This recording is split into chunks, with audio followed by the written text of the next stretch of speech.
So many lives were lost 50 years ago because modifications were made by unqualified plant personnel to a well-engineered bellows expansion joint piping system.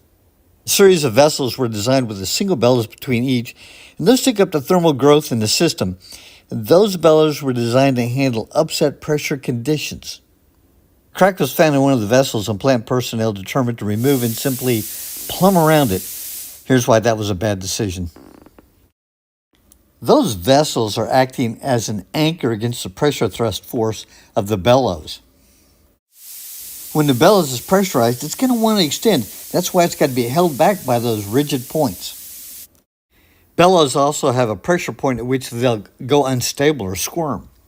Fatal mistakes the plant personnel made is leaving in the second bellows, and that makes for a very unstable system.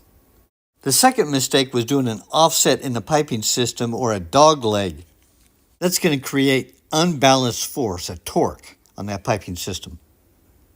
Scaffolding was added in hopes that it would somehow stabilize that center spool, but it didn't work. A pressure spike did occur in the system, didn't mess up the other bellows, but this was the weak point.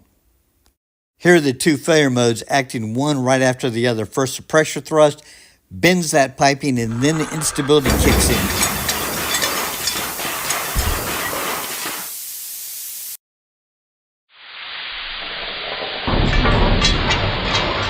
And sadly, the flammable gas then spreads throughout the plant until it finds an ignition source.